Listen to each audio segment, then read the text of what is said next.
All right, we're at the National Naval Aviation Museum at the Naval Air Base in Pensacola, Florida. We're outside the building.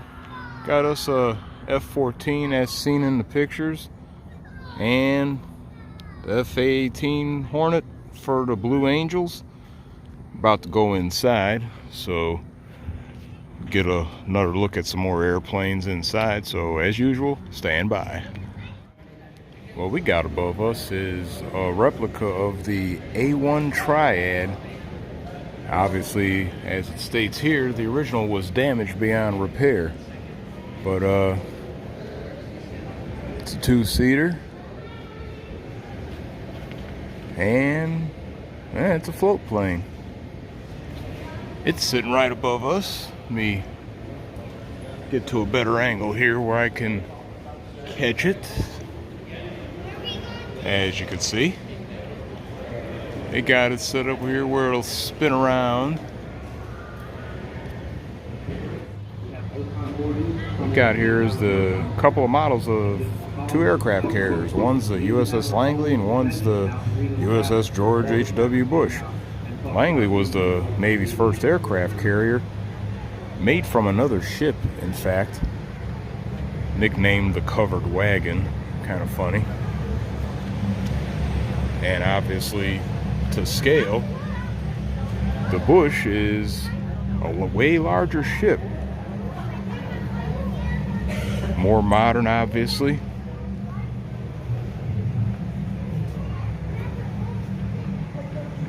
Pretty cool. Here we have another model of a cruiser, USS Pennsylvania, armored cruiser, and how it was used to have the first landing of an aircraft on a ship using a primitive form of arrestor cables, basically ropes weighed down by sandbags to catch the plane right there. And that would obviously begin the whole concept of using arrestor cables to grab planes as they land on the flight deck of modern carriers. We got us a little mock-up here. Got us a Curtiss MF boat. Basically a seaplane used sometime after World War I. Came in 1914, AB-3 became the first military craft to fly a combat mission. AB-2 made a successful catapult launch from a ship. Right above it we have another aircraft. That one is called HD-1. HD-1 is actually a French plane. Served on battleships after World War I. Interesting. After the missions, the pilots had to more or less land in the water with inflatable bags to keep the planes afloat so they could be recovered.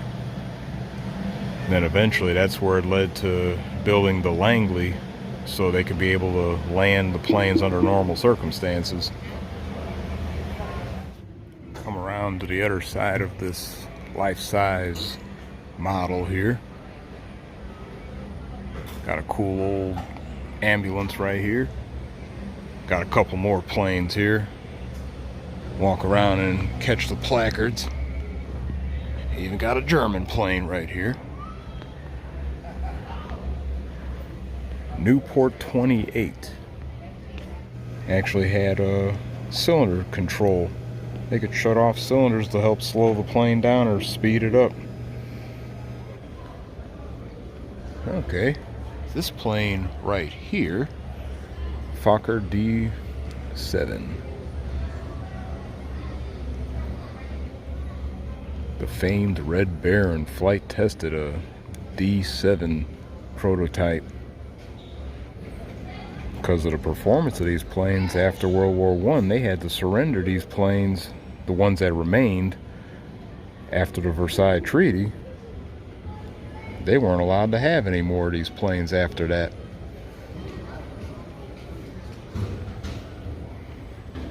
Another seaplane.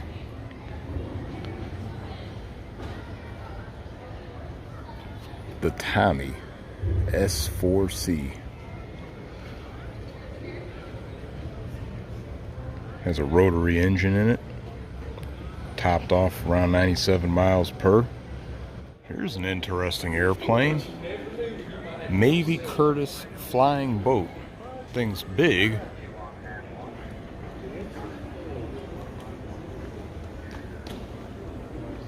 Quite big, actually. 3-engine airplane. This was made to help counter the threat of German U-boats during World War I, and this plane was capable of crossing the Atlantic. That's a heck of a feat right there to make it that far. That would be a long flight. Here's the engine, well, one of 3 that actually powered the Curtiss flying boat, a 12-cylinder, a V12.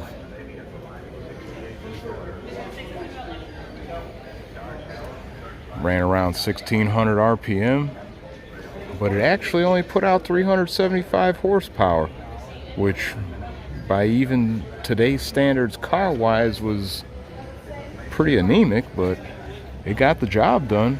It could redline at 395 horsepower and 1800 RPM. Well, actually, no, take that back. Short-term maximum horsepower is 426. So they could really redline it for a short burst. Still cool. 1917, that was a boatload of power. And 3 of them. Pretty cool. Thing actually used 25 gallons of fuel per hour. That's a bunch of gas. This fella right here, Elmer Stone, was actually a part of the Coast Guard, first aviator, and he was the one flying the NC-4 crossing the Atlantic. So for those that want to give the Coast Guard a bad rap, you also got this fella right here that actually memorialized this whole feat of flying across the Atlantic. So there it is. Our next plane is the F-7C Seahawk.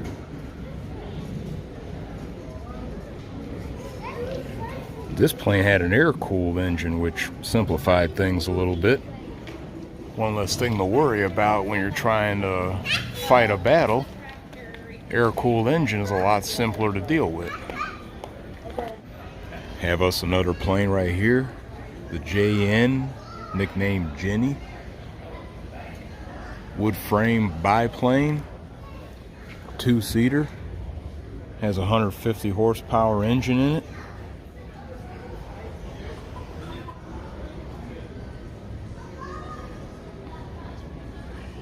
Here's another plane, Sopwith Camel.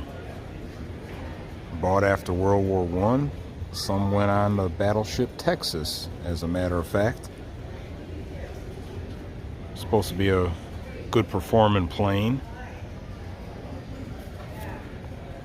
This plane is actually British.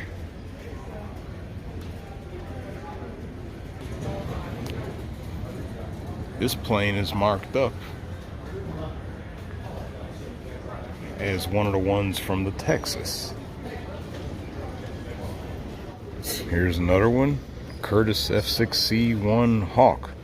Fighter plane. Got a 400 horsepower engine in it. Maximum speed 155 miles per. Could actually reach 22,000 feet. Has a 360 mile range. Here we got the Vought V7. This one's a replica. This one here participated in some historical stuff. First ever takeoff from the Langley, as well as serving as a platform for testing compressed air catapults on the carriers, battleships. Right here we have the Boeing F4B4.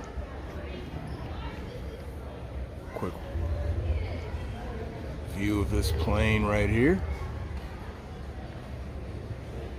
This plane was another evolution in fighter aircraft for carriers, retired just before World War II began.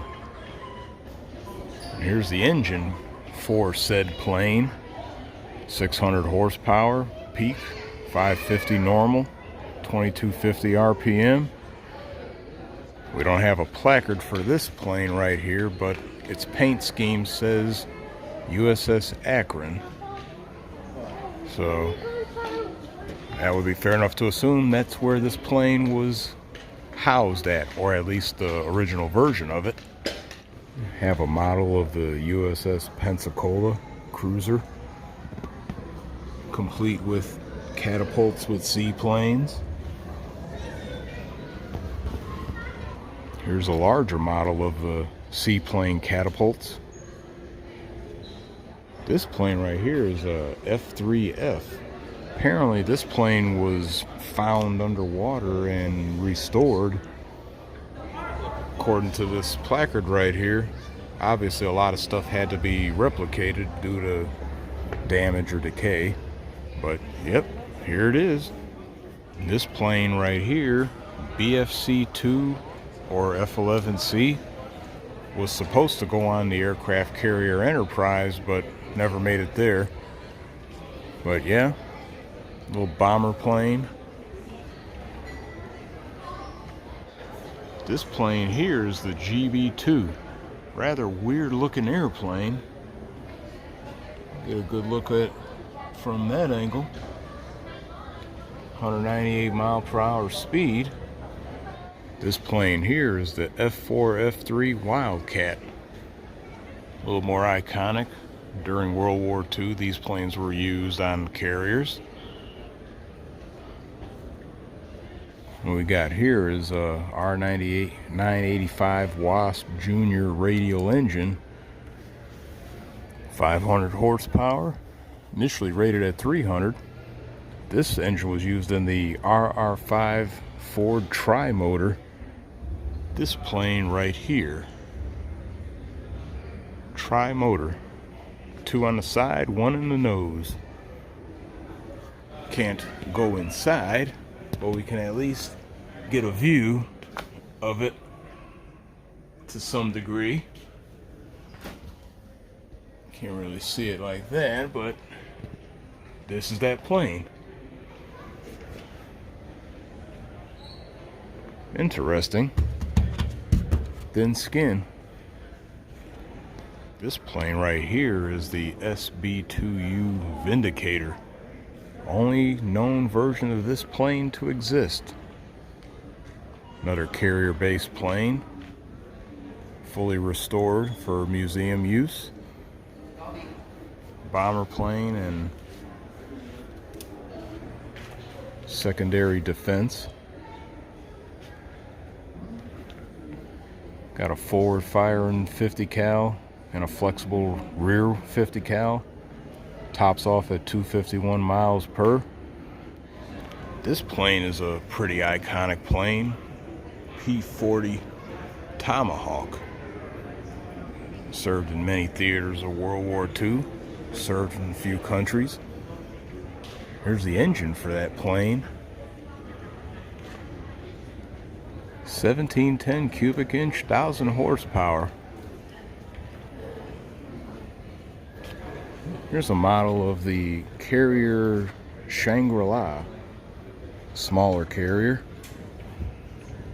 Actually supported the Operation Crossroads atomic bomb tests in 1946. Here we have the TH-57 Sea Ranger helicopter. This plane here is a T-2 Buckeye trainer plane.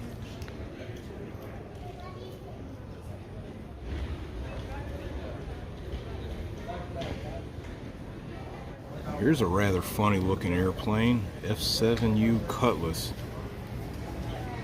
First used the Sparrow missiles, which are still in use today. Pull back and get a little bit of a view of this funny looking plane. Here's another plane right here. FJ Fury, a modified F-86 Sabre for naval use. Topped off at 680 miles per hour. Had air-to-surface missiles and conventional bombs, even tactical nuclear weapons on them. There was an early version of a MiG that actually kind of mimicked this plane, or these planes here. Maybe they, well, speaking of devil, right up there. Probably get a placard on that in a second. Yep, MiG-15.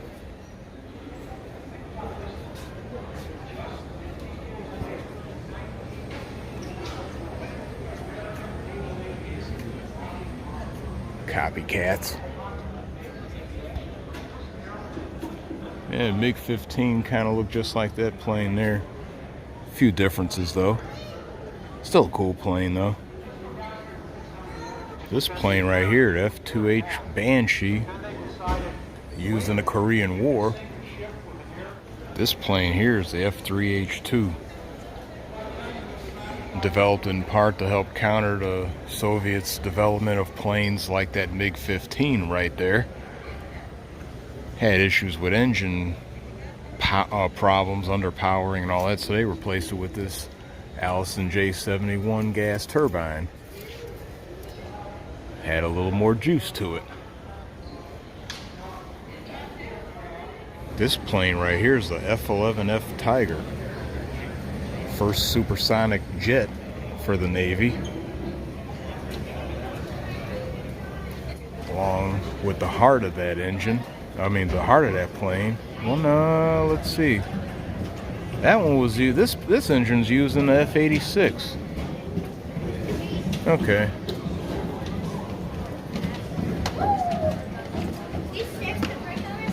The FJ-2 Fury, plane to help counter the MiG-15s. Swept wing fighter. Right there. So, for all intents and purposes, that MiG-15 may not be a copycat. Still cool though. Maybe we stole it from the Soviets. This plane, F9 F6 Cougar, is actually a swept wing version of the F9 F2 Panther. Get a little more performance out of it by kicking the wings back a little bit. It's just a cooler looking plane with the wings swept back.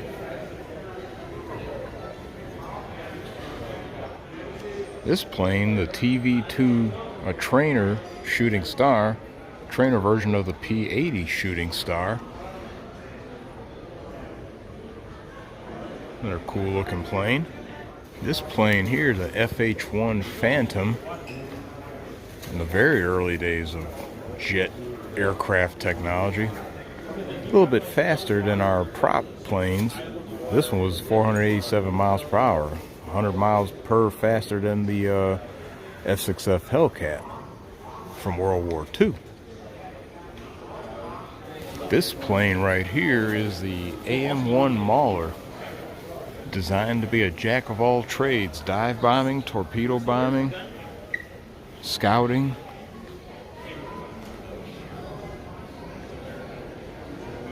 Had a range of 1,800 miles, 367 miles per top speed. There's the power plant for it. R4360 Wasp Major. 2,700 RPM, 3,500 horsepower. Unique design on the cylinders there. This big plane right here, this big 4-engine seaplane right here, is the PB-2Y5R. Made for transporting bigwigs to different areas of war.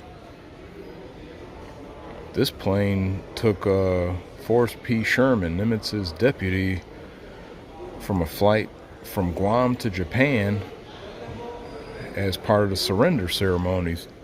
This plane remained in the Far East till November of 1945, flying in support of the occupation of China.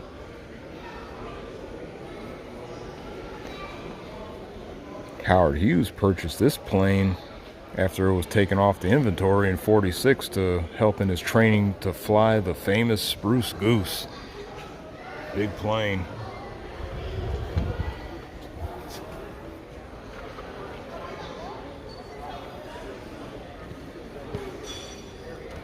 This little display right here showing the events leading up to the end of World War II. After taking Okinawa and losing a whole lot of lives during the fighting, trying to take all the Pacific Islands leading up to Japan, Japanese had to employ kamikazes and banzai suicide charges to try to stop the Americans. Eventually, there was a decision that had to be made. Either invade the mainland Japanese island, or, as we all know in history, drop the new aged weapon, the atomic bomb. Which, after a while of developing, was finally tested, both mainland US and obviously in Japan. Obviously, the atomic bombs dropped in Japan were very tiny compared to what has been made afterwards. So the threat of nuclear annihilation is very real. Of course, we don't have to worry about a Soviet Tsar Bomba, but we do have some weapons that are pretty capable of wiping out everything. There's a mock-up of Fat Man. Again, it was a primitive, small-yield nuclear device compared to today's standards. This plane right here is the F-7 F-3 Tiger Cat. It's supposed to be intended to be the Navy's first twin-engine plane to operate from carriers.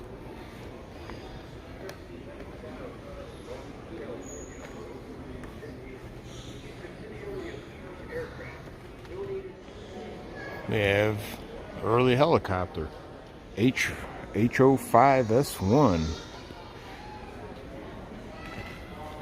Look at the name, you might almost nickname it the Hoss.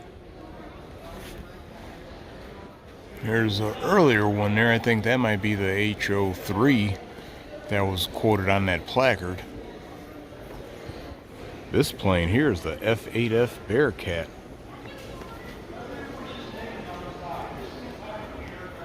Another carrier-based interceptor fighter plane.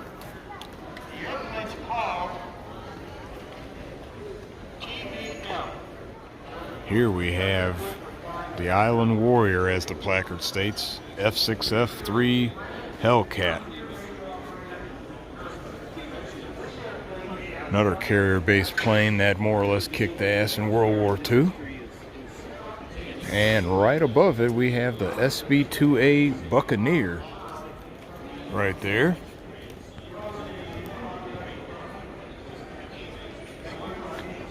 Bomber plane. Plane right above me is the J-2F Duck. Another jack-of-all-trades plane, seaplane, able to go where other planes couldn't. It's pretty quick as well.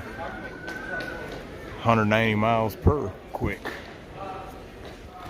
The plane above me is called TDR. Actually a target drone made for executing dive bombing attacks against ships for testing anti-aircraft guns and the like. Early target drone. Built a whole plane more or less to shoot the things down, more than likely. This seaplane overhead is a OS-2U Kingfisher. Come down to the placard right here. They were typically launched off the catapults of larger battleships and the like. They were kind of a jack of all trades to a degree, able to carry bombs and guns, as well as do scouting missions. Obviously, this plane needs no introduction. The Corsair. Another iconic World War II plane.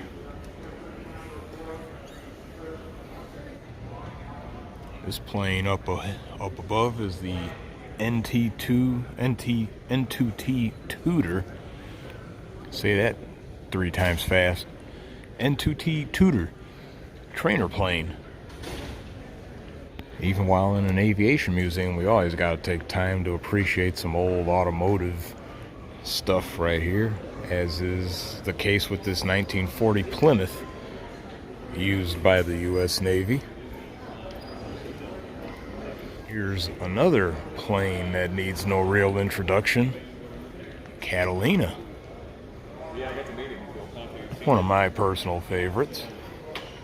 The flying boat.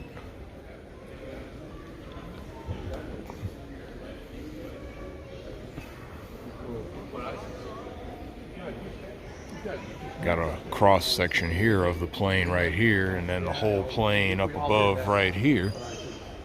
Big old Catalina. Anti-submarine warfare. PBY Catalina. Okay.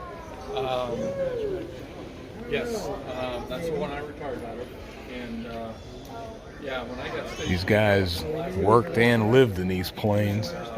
I knew it the day I walked in that door. I knew. This plane right here is actually a glider. LNS-1 glider, used for bringing stuff in. More or less a one-time use plane for all intents and purposes. Here's another plane that needs no introduction.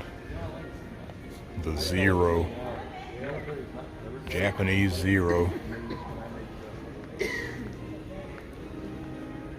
Scourge of American pilots during World War II.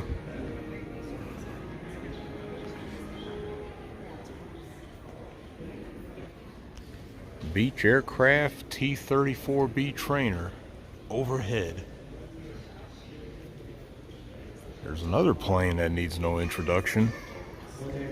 German Me-262.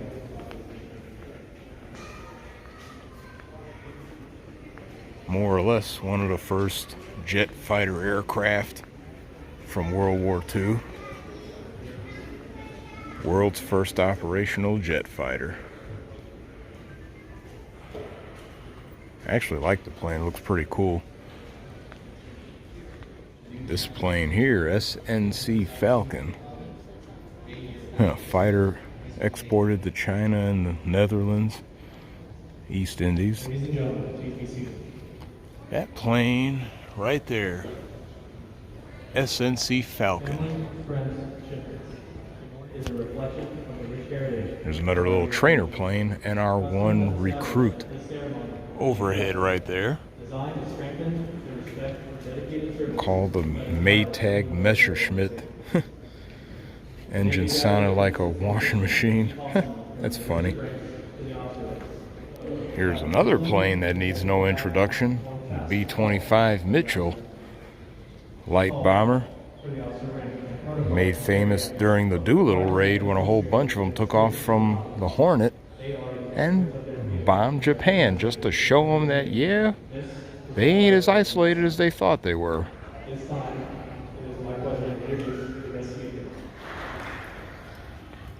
Here's our Zero overhead right here.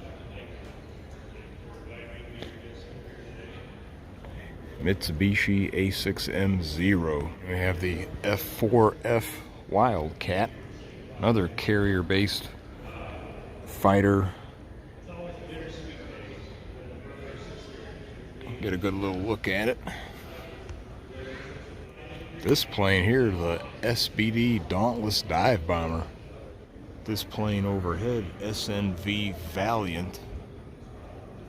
Never really heard of this plane. There's that drone plane right there. Can obviously see no cockpit on it.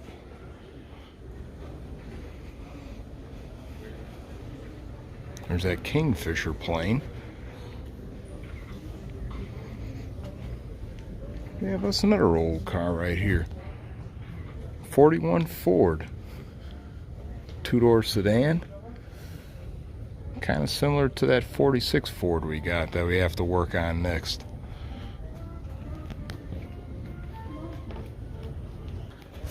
Pretty much have a mock-up of the old world. Had our war drive, collecting scrap metal to smelt into raw materials for making munitions and machines for war. Kind of a look at what everything looked like back then.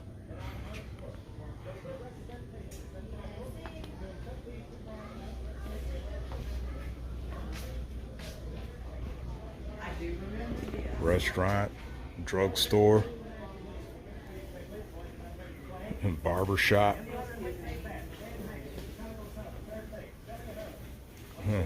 Pawn shop.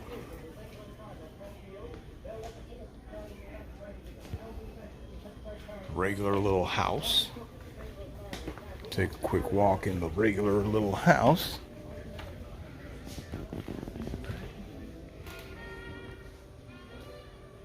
Kind of a cool looking vibe to it. Got the gas heater, sewing machine, old radio, piano. Gotta dig the kitchen.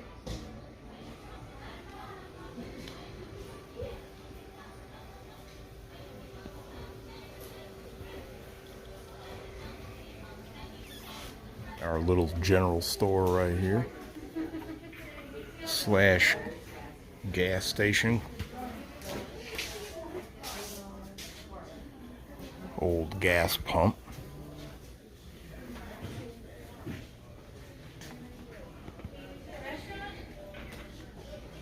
During the time people were growing a lot more vegetables back then. Victory gardens. Walking through here, we have some more models of battlefield setups and airport aerodromes where they worked on the planes in the theaters of war. Let me zoom out, get a better shot of that.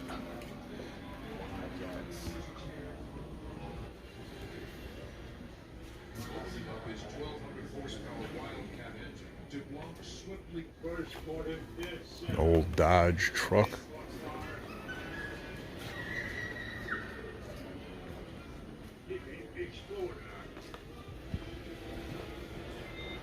With a 50 cal. My deuce.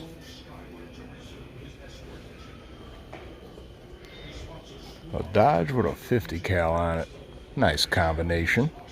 Here we have a mock-up of what it would have looked like underneath the decks of the carriers as they worked on the planes.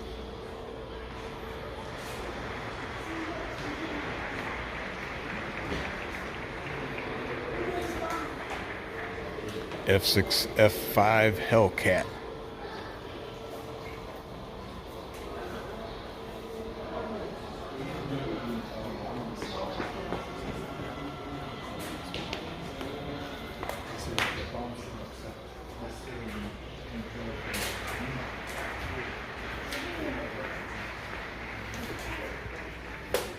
Take a little walk inside here. Pretty tight quarters. Ooh, squeeze my behind through here. Very tight quarters.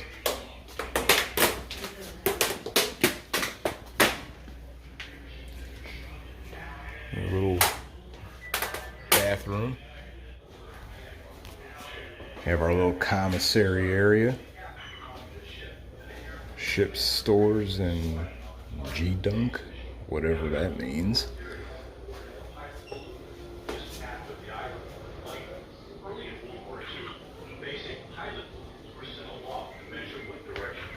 meteorological weather office.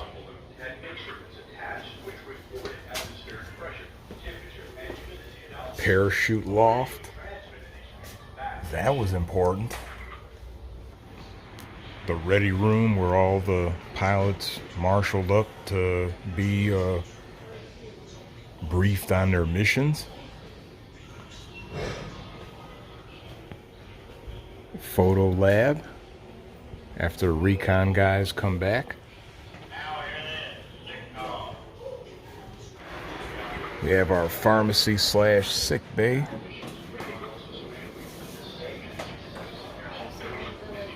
Squadron ordnance shop where they work on all the guns.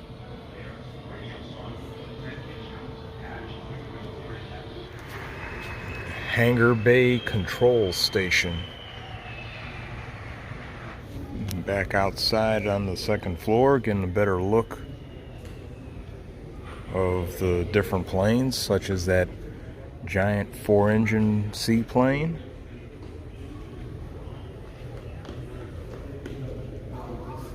And little bitty helicopter.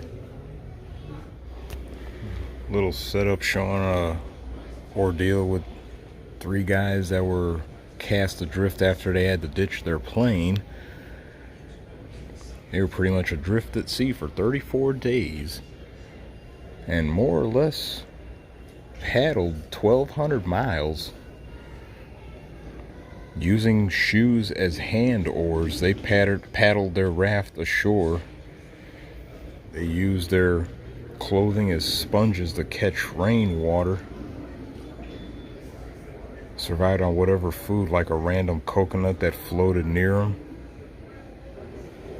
Navigated by the stars.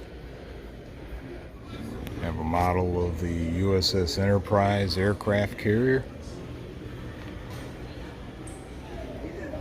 First nuclear powered aircraft carrier.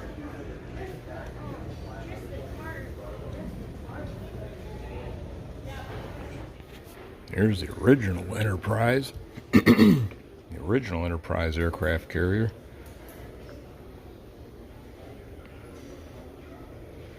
Have some hardware from the ship.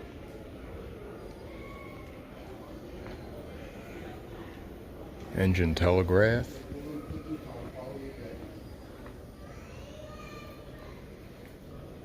Battle flag.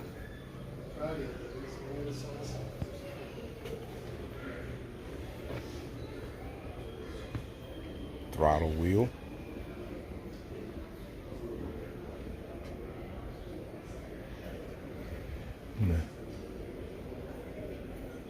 Our helm.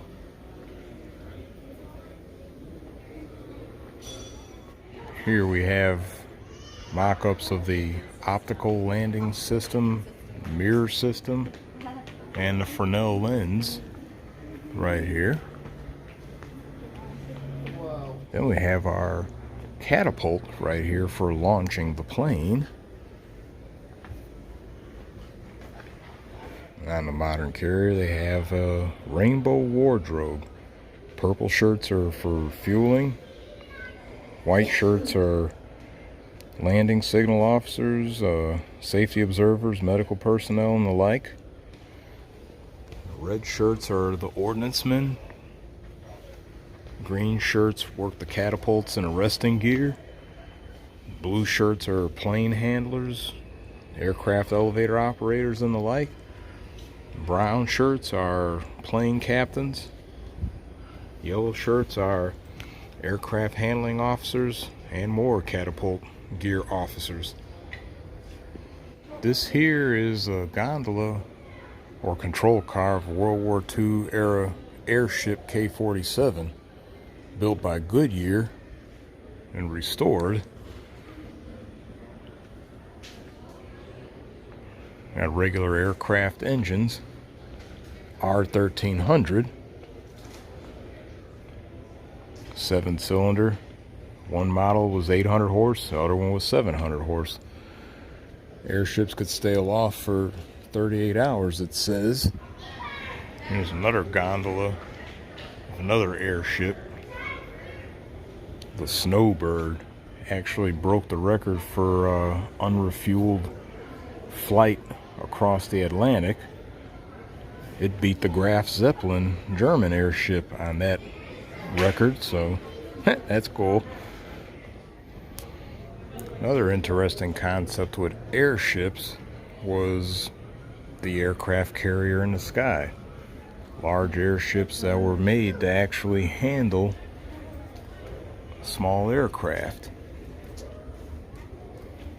As we could see from pictures right there, they were plenty big enough to be able to accomplish that goal, and that would have been a novel idea. But of course, it never really took. Instead, we went to aircraft carrier ships. We have another exhibit right here regarding the Apollo 11 mission. Got your mission controls set up right here. Got our module right here, command module. Skylab 2 command module at that.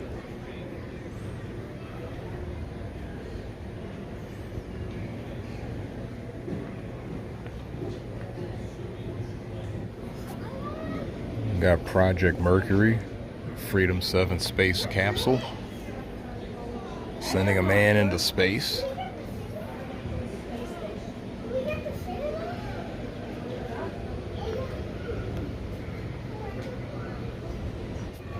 Keep walking around the upper floor here.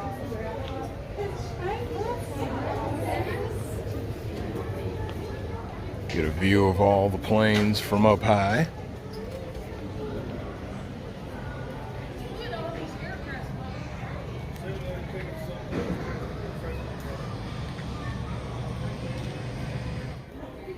Over here we have a gallery of engines, starting from the small ones used in the Curtiss aircraft.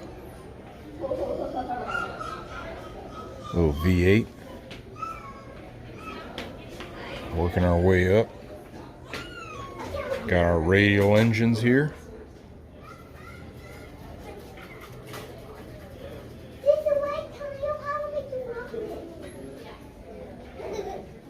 All the way up to these larger Pratt & Whitney engines.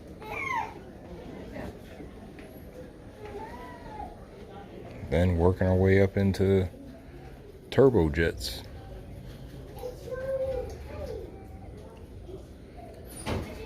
Even though this one here, turboprop aircraft, you would think it's just a regular prop plane, but it's really a jet engine, a turbine, not a piston engine setup.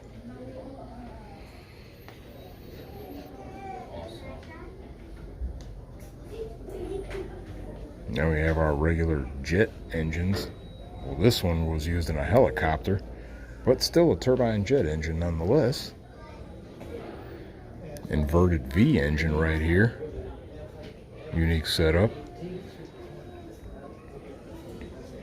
Our regular jet engine right here.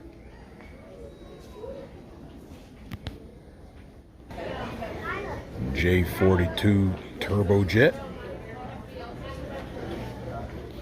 Come back out here to the second floor and we see more of these other older aircraft that we first saw when we came in.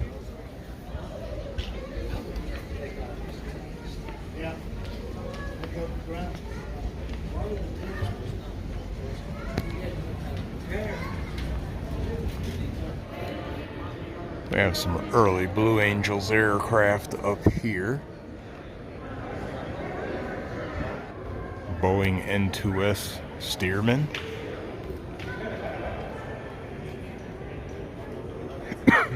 Little trainer plane.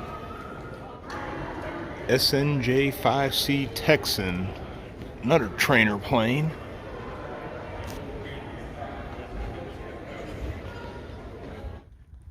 We got the RF-8G Crusader. This plane was on the Shangri-La aircraft carrier. This plane up here is the R4D 5L Skytrain. Another good sized plane.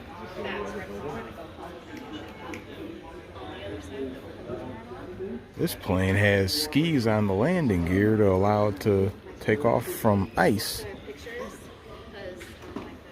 at the South Pole. Cool.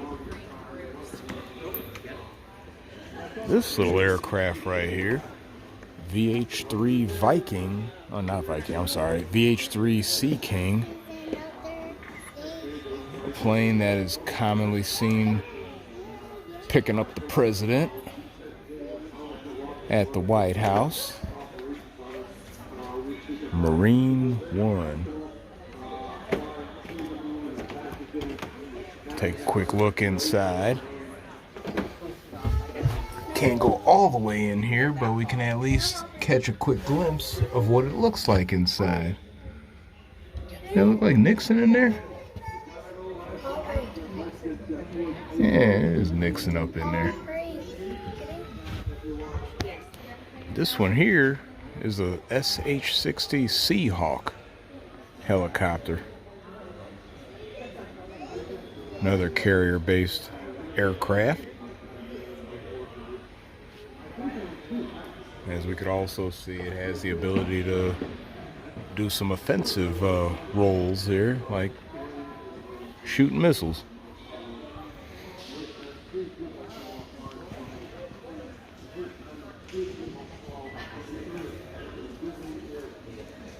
Another plane that needs no introduction, the F-14 Tomcat. Iconic in more ways than one.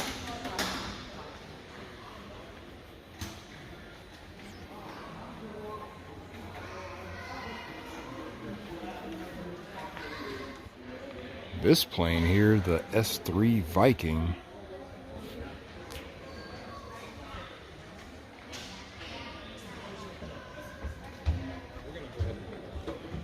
And apparently, George W. Bush was sitting in the plane when this plane made its landing on the carrier Abraham Lincoln. So he became the first sitting president to make a carrier-arrested landing. This plane is the EA-6B Prowler.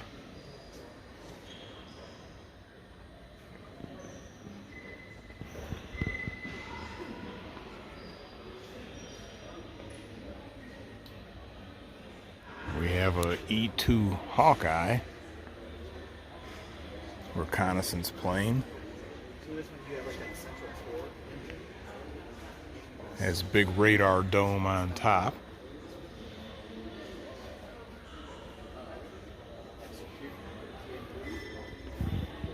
This helicopter, HH-52, is actually a seaplane, sea helicopter. It could land on water. Has a turbo shaft engine. Can easily conduct rescue missions on the sea. Plane above me, JRF Goose. Up here.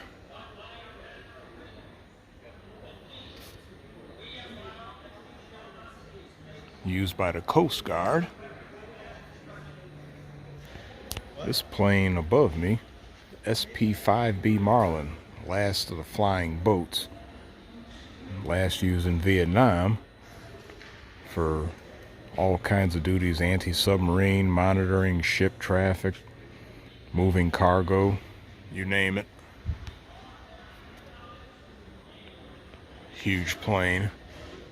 This seaplane, RD Dolphin, used by the Coast Guard, a little bit smaller, twin-engine seaplane, used for search and rescue missions. I'm sure they could also have done some double duty as a submarine spotters.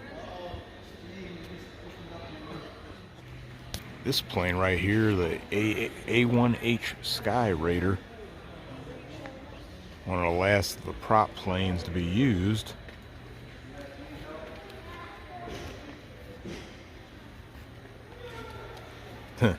Could actually carry more ordnance than a B-17. Interesting.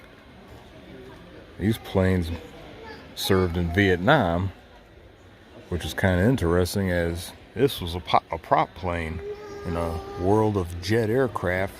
This was the last of the piston engine prop planes. Very interesting.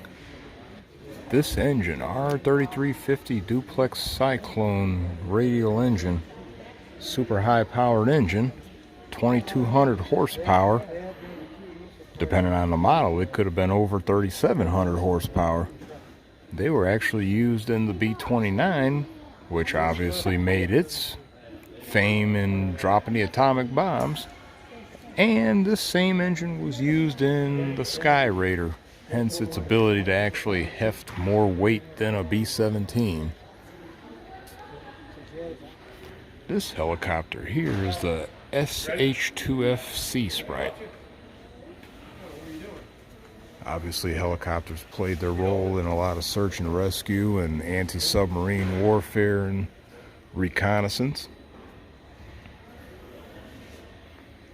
Here's an interesting story on a plane. This P-2V1, nicknamed the Truculent Turtle. This big plane right here, twin engine set up right here, actually did a world record run. See where it left from. I think it left all the way from Australia, and it was going to try to fly all the way to Bermuda, but bad weather caused it to burn more fuel, so it ended up landing in Ohio. But in the end, it still traveled over 11,000 miles without refueling, over 55 hours in the air continuously. So it still set a world record. It had so much fuel in it that it needed jet-assisted takeoff to get off the ground. This plane here, the F-8 Crusader, called Last of the Gunfighters because it still retained a 20mm cannon in an age when air-to-air missiles were the norm for knocking down other fighter planes. And dogfighting skills of their pilots resulted in shooting down 18 MiGs during the Vietnam War. Here's another iconic plane, the F-4 Phantom. This one was called the MiG Killer. One of the longest serving aircraft in history. Came into service in 1960 and stopped being used in 92. The Air Force still operated some of them till 2004. 12 world speed, altitude, time to climb records. Actually achieved the altitude of 98,000 feet. Consumed more fuel in 60 seconds than it takes to drive a car 3,000 miles, and the generators moved enough power to power a subdivision of 40 houses. That's wild. Another iconic plane, the FA-18 Hornet, yet another MiG killer.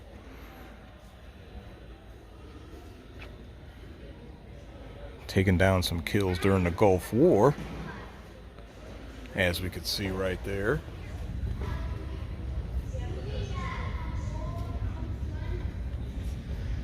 And of course the Blue Angels fly these. Another plane that was actually featured in a movie, A-6 Intruder. Able to deliver conventional and nuclear weapons.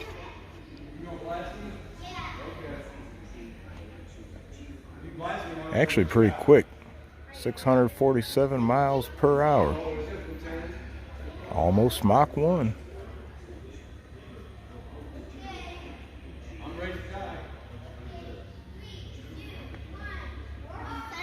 Another icon, the AV-8C Harrier, vertical takeoff and landing aircraft. Designed in Great Britain.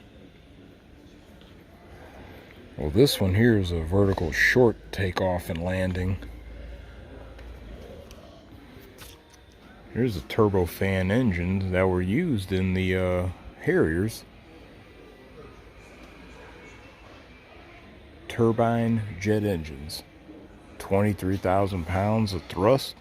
Overhead we have a CH-46 Sea Knight helicopter. That big one right there. Able to lift 10,000 pounds. Good amount of weight. This plane right here, the A7 Corsair, another carrier plane, reach a speed of 693 miles per hour, climb to an altitude of 43,000 feet, and carry 10,000 pounds of ordnance. So it was a go-getter. Another plane overhead, OV-10D Bronco. Another Vietnam era plane right here. Twin engine job. Another support plane done unique missions. Kind of like these planes with the twin tails set up. Pretty cool looking. And then right next to it overhead is a HH-1K helicopter. And again, we have us a car. It's actually an old Lincoln squadron car. They even decorated this thing, even with the refueling probe on the roof and little fins and everything to make it kind of look like some of the aircraft. Kind of funny. Apparently the last trip this car made was from Washington to this museum for donation in 2003. Here's a placard to the world's largest artificial reef. The Oriskany aircraft carrier served from 1950 to 76, and it was sunk right off the coast of Pensacola as an artificial reef.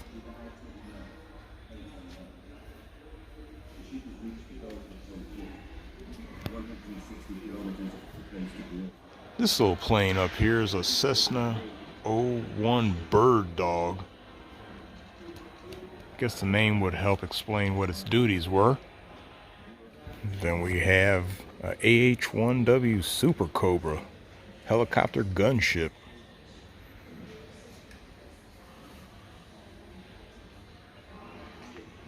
Plane overhead, EA-1F Sky Raider for electronic countermeasures duty. Same thing as the regular A1 Sky Raider. Different variants of the same plane. Electronic countermeasures, jamming and all that stuff. But there is that plane right there. This plane overhead right here, NU-1B Otter, actually served in the Antarctic, moving cargo and personnel. Above me is the F9F Panther, first jet cat. Made its maiden flight in 1947, first jet aircraft for the Navy. Another plane I actually like the look of it, pretty cool looking plane. Then overhead again is the Wilder Wildcat FM2. Another World War II carrier plane. There she is right there. And then in the same area we have a little gallery of ship models. Got the Enterprise right here. Passed by it earlier. Got the USS Gerald Ford right here.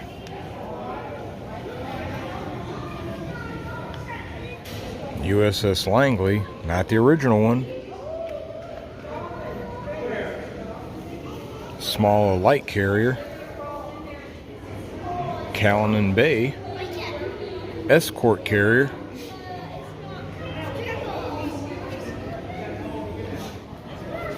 The USS Intrepid, World War II carrier. Actually got torpedoed and hit by kamikazes and nicknamed the Evil Eye. That's kind of wild. USS Sangamon, might be saying that wrong, but it's another escort carrier from World War II. And we have the USS Essex, another World War II carrier. Right here we have the USS Ronald Reagan, one of the modern carriers today.